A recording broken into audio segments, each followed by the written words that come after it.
Hi అండి. అందరికీ నమస్తే. Welcome back to our channel అమ్మ అభిరుచి. ఈరోజు మనం చాలా ఈజీగా ఇంట్లోనే తయారు చేసుకోగలిగే ఒక క్రిస్పీ అండ్ టేస్టీ స్నాక్ తయారు చేసుకోబోతున్నామండి. అదే మన క్రిస్పీ మైదా డైమండ్ చిప్స్ అండి. పిల్లల నుంచి పెద్దల వరకు అందరూ ఎంతో ఇష్టంగా తినే ఈ స్నాక్‌ని బయట నుంచి కొనాల్సిన అవసరం లేకుండా ఇంట్లోనే టేస్టీగా తయారు చేసుకుందామండి. ఒక్కసారి తయారు చేసుకొని డబ్బాలో స్టోర్ చేసుకుంటే టీ టైంలో పిల్లలకి స్నాక్‌గా చాలా బావుంటుంది. మరి ఈ డైమండ్ చిప్స్ ఎలా తయారు చేసుకోవాలో చూసేద్దామండి. ముందుగా ఒక వెడల్పాటి గిన్నెనైతే తీసుకున్నాను. అందులో వచ్చేసి 2 కప్స్ మైదా పిండినైతే తీసుకున్నానండి. కొలతలతో సహా చెప్తున్నాను చూసుకోండి. ఎక్కడ స్కిప్ చేయకుండా ఎండ్ వరకు చూడండి. అలాగే పావు కప్పు బియ్యం పిండినైతే తీసుకోండి. 1 స్పూను కరాసీనొకను కూడా వేసుకోవాలి. ఖచ్చితంగా బియ్యం పిండి కరాసీనొక వేసుకోండి, బావుంటుంది. అలాగే రుచికి తగ్గట్టు సాల్ట్ వేసుకోండి. చిటికెడు వంట సోడాను కూడా వేసుకోండి. ఎక్కువ అవసరం లేదు, చిటికెడు వేసుకోండి సరిపోతుంది. అలాగే హాఫ్ స్పూన్ పసుపు వేసుకోండి. మన స్పైసీకి తగ్గట్టు కారాన్నయితే వేసుకోండి. 1 స్పూన్ కారాన్నయితే వేశాను. కొంచెం జీలకర్ర వేసుకోండి. హాఫ్ స్పూన్ సరిపోతుంది. 1 స్పూన్ వామునైతే నలిపి వేసుకోవాలండి. డైరెక్ట్ వేయకండి వాముని. కొంచెం చేత్తో నలుపుకొని వేసేసుకోవాలి.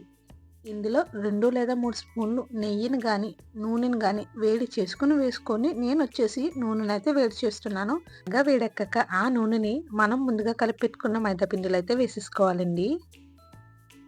ఫ్లేవర్ కోసం కొంచెం కరివేపాకునైతే తీసుకోండి. శుభ్రంగా ఎండబెట్టుకొని తడి లేకుండా ఆరనిచ్చాక కొంచెం క్రిస్పీగా అయ్యేంతవరకు ఎండలో ఎండితే సరిపోతుందండి. లేదు కుదరదు అనుకుంటే స్టవ్ వెలిగించి గిన్నె పెట్టుకుని అందులో ఆయిల్ ఏమీ అవసరం లేకుండా క్రిస్పీగా అయ్యేంతవరకు వేపితే సరిపోతుంది. వీడియోలో చూపించినట్టు క్రిస్పీగా అవ్వాలండి, అప్పుడే బాగుంటుంది. కరివేపాకును ఖచ్చితంగా వేసుకోండి, ఫ్లేవర్ అండ్ టేస్ట్ కూడా బాగుంటుంది. ఇప్పుడు ఈ కరివేపాకుని ముందుగా పక్కన పెట్టుకున్నాం కదండి మైదా పిండిని, దాంట్లో నలుపుకొని వేసుకోండి. ఇప్పుడు మొత్తం కలిసేంత వరకు పిండినైతే కలుపుకోవాలండి. పిండిని బాగా కలుపుకోండి. మొత్తం కలిసేంత వరకు కలుపుకున్న తర్వాత చేతితో తీసుకుని నొక్కితే గుప్పెట్లో పట్టినట్టుగా ఉండాలండి. ఇలా ఉన్నట్టుంటే మనం వేసిన నూనె సరిపోయినట్టే. మనం చేసే ఈ క్రిస్పీ చిప్స్ అయితే బాగా వస్తాయండి. చపాతీ పిండిలా మరీ మెత్తగా కాకుండా కొంచెం గట్టిగా ఉండేలా కలుపుకుంటే బాగుంటుందండి. నీళ్ళను కొంచెం కొంచెం వేస్తూ కలుపుకోండి. అలాగే కలిపేటప్పుడు ఈ పిండి ముద్దని కొంచెం గట్టిగా కలుపుకోండి. మరీ పలుచగా కాకుండా, అంటే చపాతీ పిండిలా కాకుండా కొంచెం గట్టిగా కలుపుకుంటే సరిపోతుంది.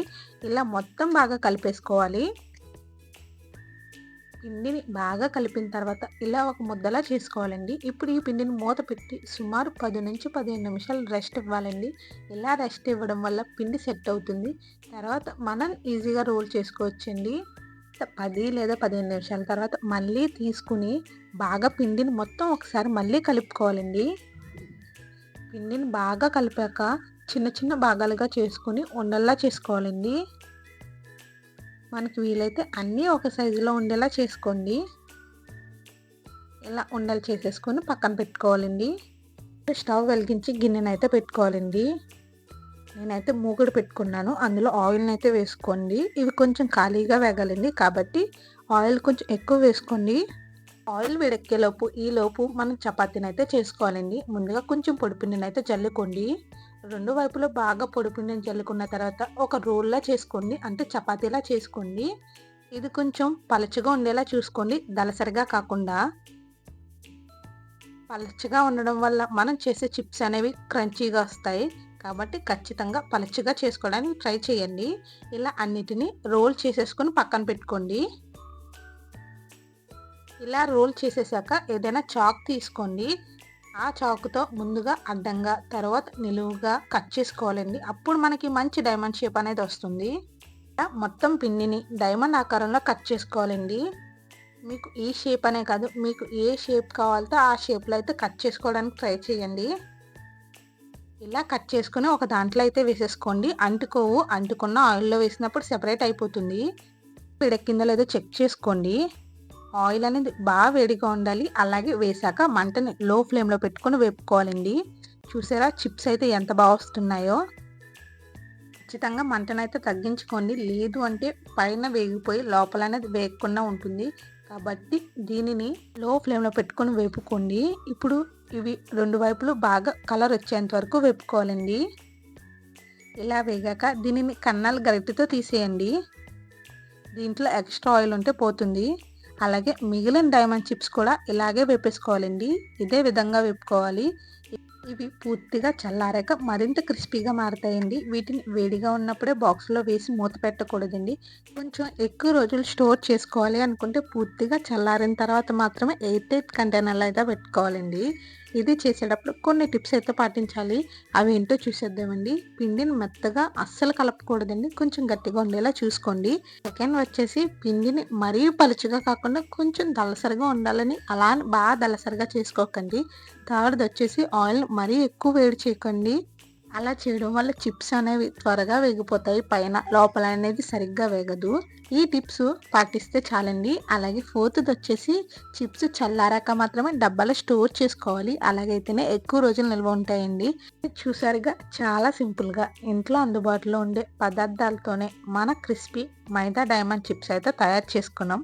మీరు కూడా తప్పకుండా ఈ రెసిపీనైతే ఇంట్లో ట్రై చేసుకోండి.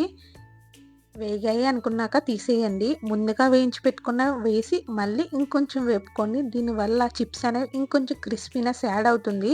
తప్పకుండా చేయండి. ఇలా వేపాక తీసేయండి వీటిని కూడా. మళ్ళీ ఇంకొన్ని మిగిలినవి కూడా వేసేసుకోవాలి. ఈ రెసిపీ మీకు నచ్చినట్టయితే వీడియోకి ఒక్క లైక్ చేయండి. అలాగే మీ ఫ్రెండ్స్ అండ్ ఫ్యామిలీ మెంబర్స్ కూడా వీడియోనైతే షేర్ చేయండి. ఇలాంటి మరిన్ని tasty and easy home made recipes కోసం అమ్మ అభిరుచి ఛానల్‌ని సబ్స్క్రైబ్ చేసుకొని వెళ్ళండి. పక్కనే ఉన్న బెల్ ఐకాన్ కూడా ప్రెస్ చేయడం మాత్రం అస్సలు మర్చిపోవద్దండి. ఆయిల్ అనేది చాలా లైట్‌గా పీల్చుకుంటుందండి. అలాగే మనం చేసిన చిప్స్ కూడా చాలా క్రిస్పీగా ఉంటాయి. ఖచ్చితంగా పిల్లలకి, పెద్దలకి అయితే నచ్చేస్తుంది. మళ్ళీ మరొక మంచి రెసిపీతో కలుద్దామండి.